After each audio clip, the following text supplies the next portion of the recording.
This video is part 3 of the lecture series on the special theory of relativity. This focuses on analyzing questions and problems involving relativistic mass, momentum, and energy.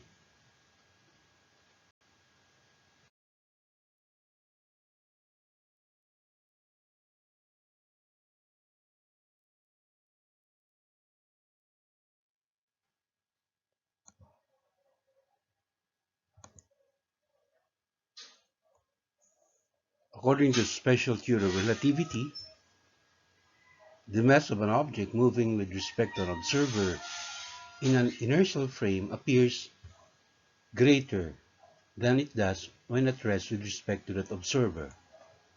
And the formula for finding the relativistic mass m is m is equal to m naught divided by the square root of 1 minus v squared over c squared, where, of course, m naught is what we call the mass of the object when it is at rest.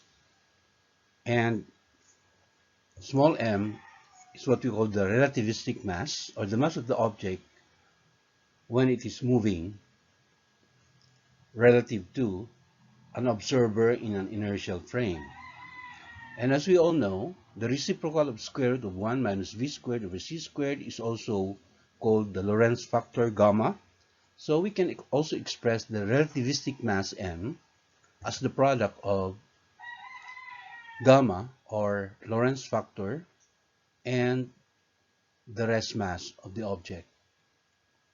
For our first problem, an electron is traveling at 99.9% of the velocity of light. Question is, what is its mass? So for our solution, we first identify the data given.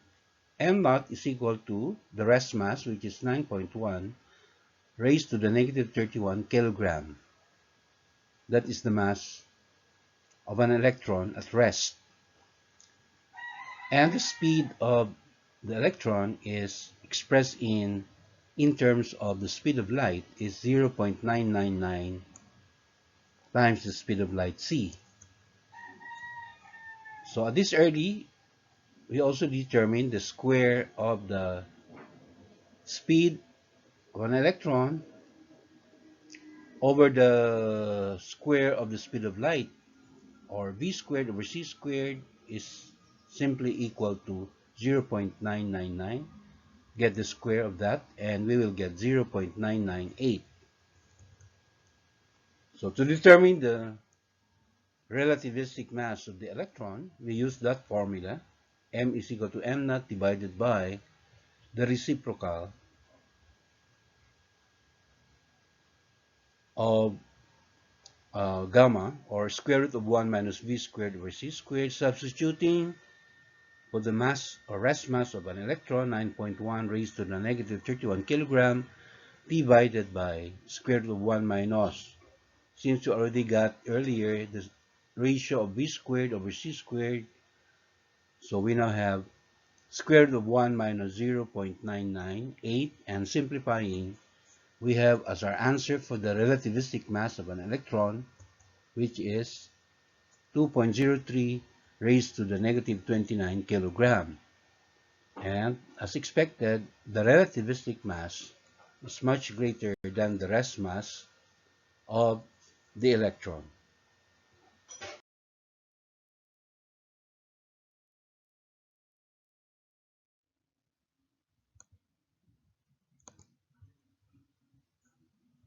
Another consequence of the special theory of relativity is the so-called relativistic momentum. As shown in this equation, we have the relativistic momentum labeled as P sub v.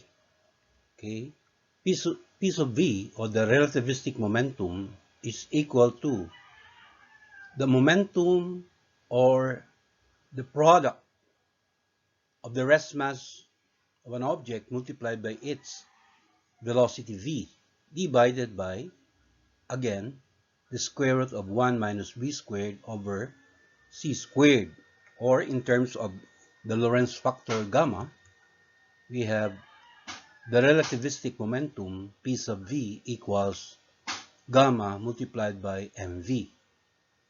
So what does this equation imply? We say that as the speed or velocity of an object approaches the speed of light, okay, the denominator of the equation approaches 0. Okay, so once again, as v, or the velocity of the object, approaches the value of the speed of light c, okay, the denominator, or the whole value of the quantity square root of quantity 1 minus v squared over c squared, okay, approaches 0. And this means that the momentum of the moving body approaches infinity. And we say therefore that an object pushed to the speed of light would have an infinite momentum. And as such, okay, having an infinite momentum would require an infinite amount of force and time, all right, or an infinite impulse, which we know is clearly impossible. So our conclusion, therefore, is that nothing that has mass can be pushed to the speed of light.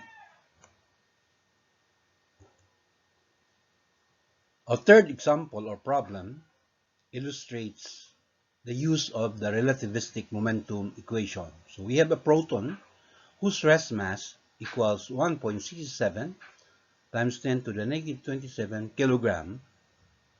Okay, the proton is moving at a speed 0.925 speed of light c. Questions. Letter E, find the momentum of the proton. So this suggests the relativistic momentum. For letter B, find the acceleration if a force of 9.00 times 10 to the negative 14 Newton acts on the proton such that its direction is along the direction of the motion. And letter C, find the acceleration if the same force of 9.00 times 10 to the negative 14 Newton acts on the proton perpendicular to the direction of the motion. Okay, we shall look at the solutions to this question in the next slide.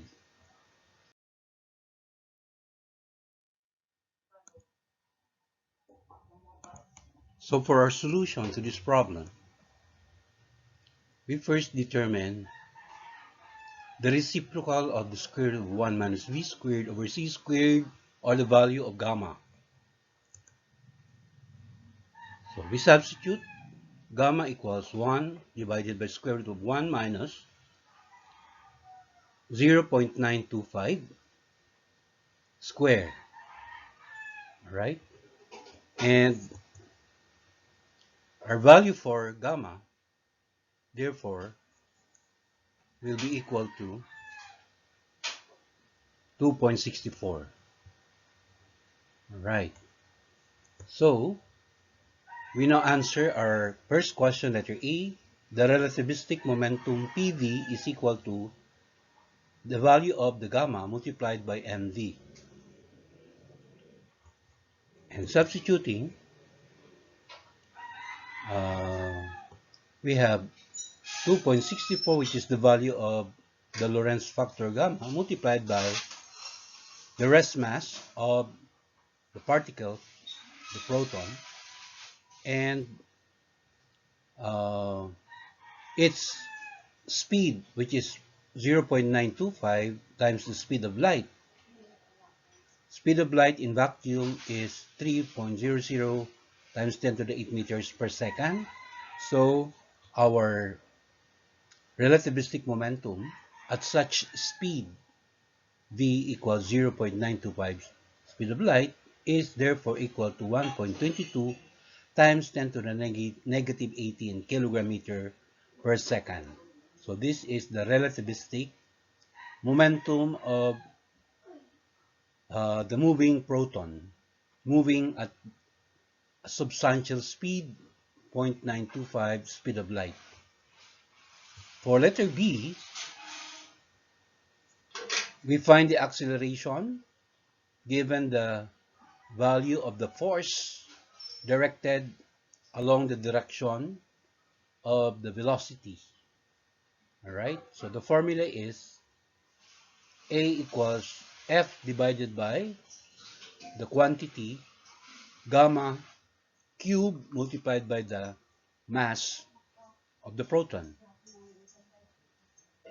And substituting, okay, so the given force is 9.00 times 10 to the negative 14 newtons. And the value of gamma, which was computed earlier, is 2.64.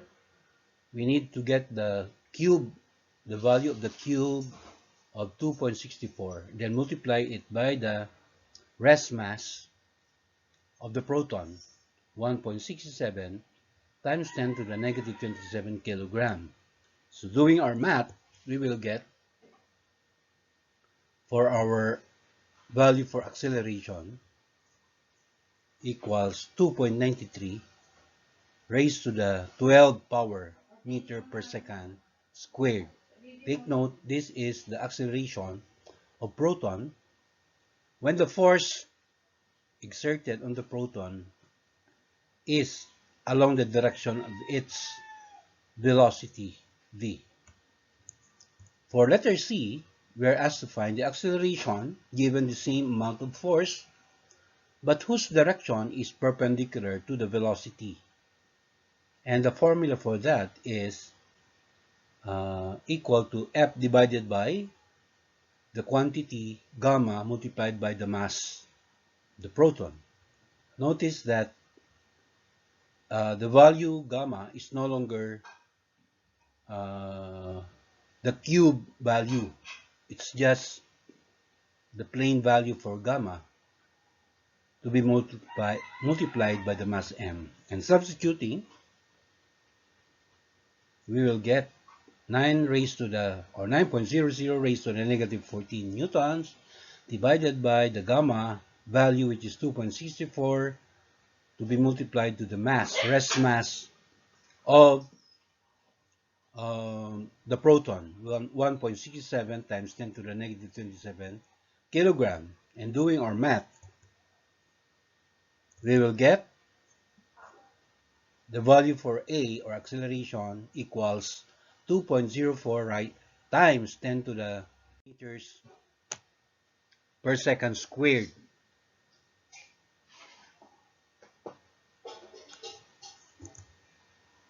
So, what's the difference between using this equation in letter B, okay, where the force F and the velocity are along the same line? Okay, how is that different from using a formula for acceleration as illustrated in letter C, F over the quantity gamma multiplied by the mass? Here, in letter C, the force and the velocity are perpendicular. So we say that the use of this values for acceleration, okay, is similar to a particle accelerator.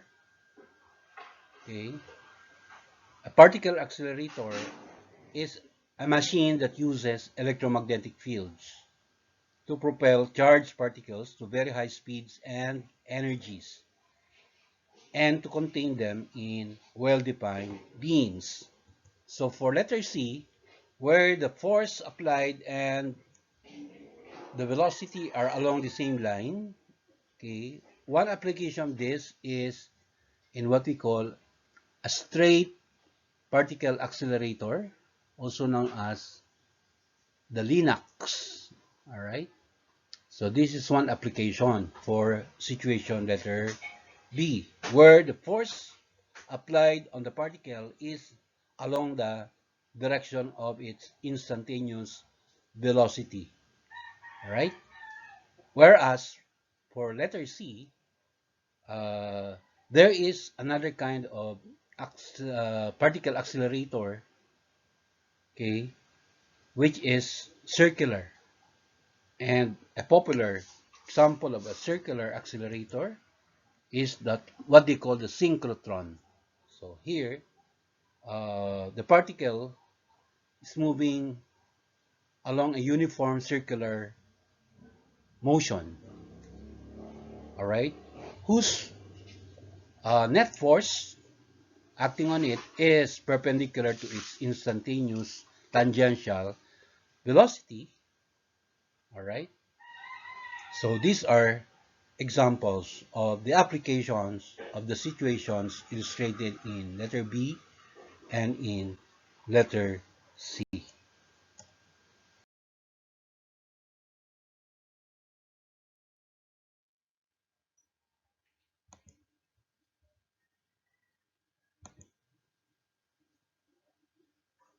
The other consequence of the special theory of relativity is on what we call the relativistic total energy of an object when it is moving at a substantial speed comparable to the speed of light.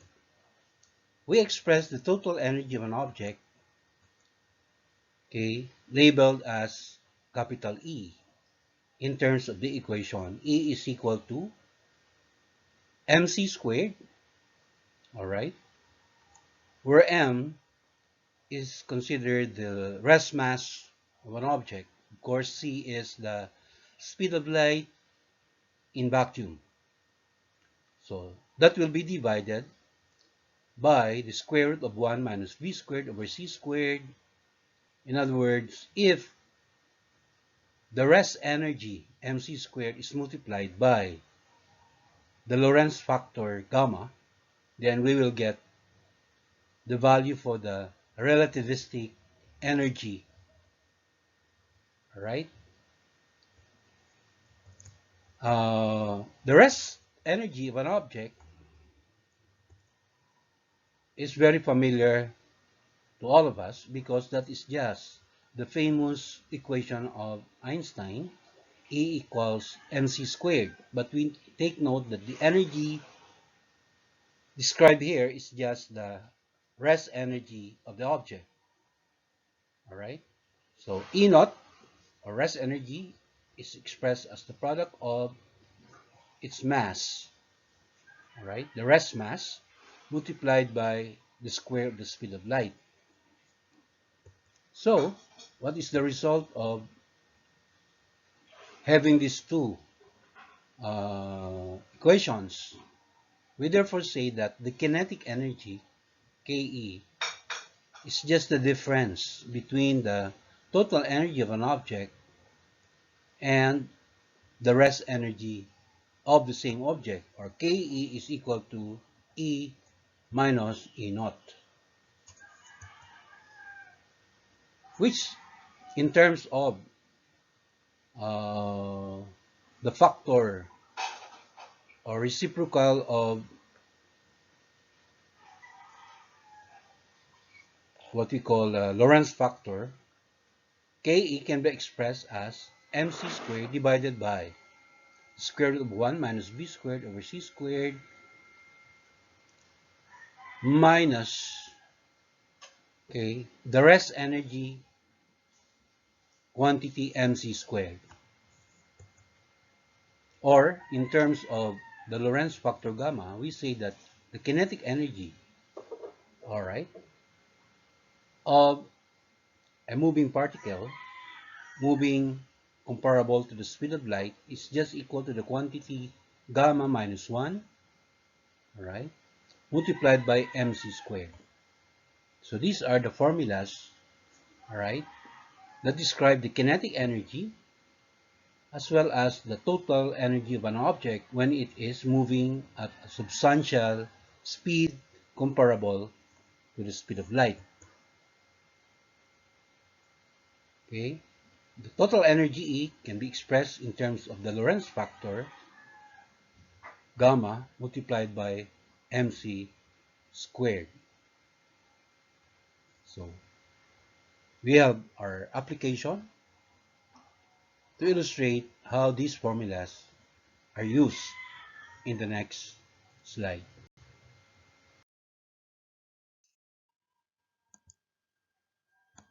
Question or problem number 4.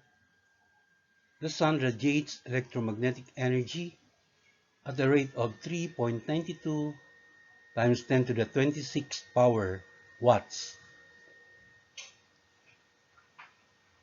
What is the change in the sun's mass during each second that it is radiating energy? Question letter B. What fraction of the sun's mass, which is estimated to be 1.99 raised to the 30th power kilogram? So what fraction of the sun's mass is lost during a human lifetime of 75 years? So our solution, we get the delta M, or the rest mass, from the equation E naught, or rest energy, is equal to rest mass multiplied the square of the speed of light in vacuum. So solving for delta M naught, we have 3.92 raised to the 26 watts or joules per second multiplied by the time of 1.0 second divided by the square of the speed of light in vacuum, 3 times, or 3.00 times 10 to the 8 meter per second. Okay, get the square of that. So, doing our math, we will get as delta M naught the value 4.36 times 10 to the 9th power kilogram. So, such a huge mass we have, which represents the mass of the sun that is being converted to energy in every 1 second. Okay. Okay. For letter B, the question, what fraction of the sun's mass is lost during a human lifetime of 75 years? So we just get the ratio, delta M naught, the one we computed earlier, divided by the estimated total mass of the sun. So substituting 4.36 times 10 to the 9th kilogram per second multiplied by the time of 75 years but already converted to seconds. That's about 2.37 times 10 to the 9th power seconds. And then divide the whole thing by the estimated mass of the sun, which is 1.99 raised to the 30th power kilogram. So doing our math, our answer for that fraction or ratio is equal to 5.19 raised to the negative 12, okay, to 3 significant digits. So this value is, shall we say, very negligible if we're talking about uh, the lifespan of an ordinary, average, medium-sized star like our sun. All right. So this is the fraction of the sun's mass that is lost, or in fact, that is converted into energy, okay, in 75 years. Okay, is there something to worry about? Well, according to astronomers, okay, the lifespan of an ordinary star like our sun is about 9 to 10 billion years, right? So, there's nothing to worry because the sun still has about 5 billion years to go.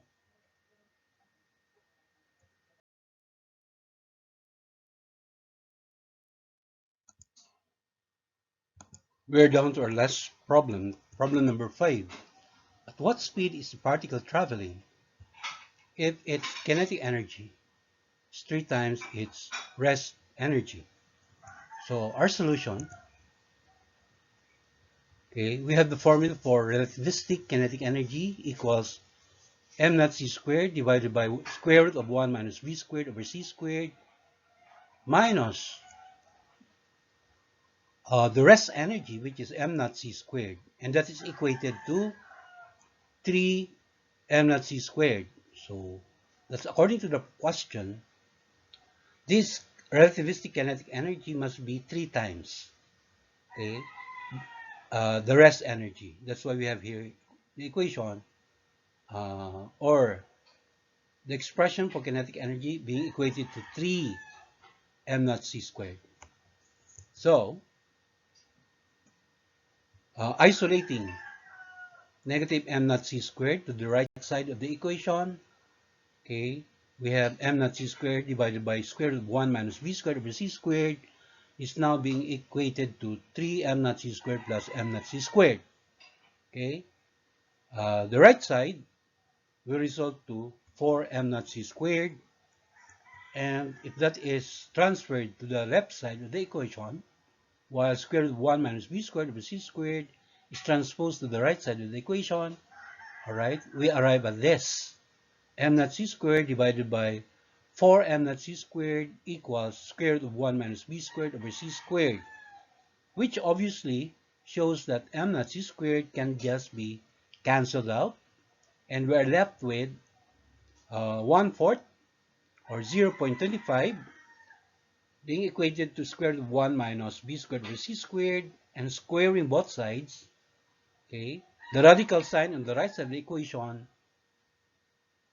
is now gone, and isolating v squared or negative v squared over c squared, putting them on the left side of the equation, that's how we get v squared over c squared equals 1 minus the square of 0.25, which is 0.0625. Okay, and again, getting the square root of the whole thing, we get b over c, which is equal to square root of 1 minus 0.0625. The square root of that, 1 minus 0.0625, is equal to 0.968. All right, but that still has to be multiplied by the speed of light in vacuum, or c, so that our final value for the speed v is equal to 2.90 times 10 to the 8 meters per second. So this is the required speed for the particle to be traveling with a kinetic energy or relativistic kinetic energy that is 3 times its rest energy. Okay, so that look relatively easy because we only emphasize the derivation of the formula of the relativistic kinetic energy for us to be able to derive the working equation for determining the speed v. All right, and what we got is indeed a sensible answer, which shows that the speed is a substantial value, almost comparable to the speed of light. Because what we wanted is for the particle to have its kinetic energy, relativistic kinetic energy that is, to be 3 times its rest energy. So that will be all for this video tutorial. Thank you very much for your indulgence.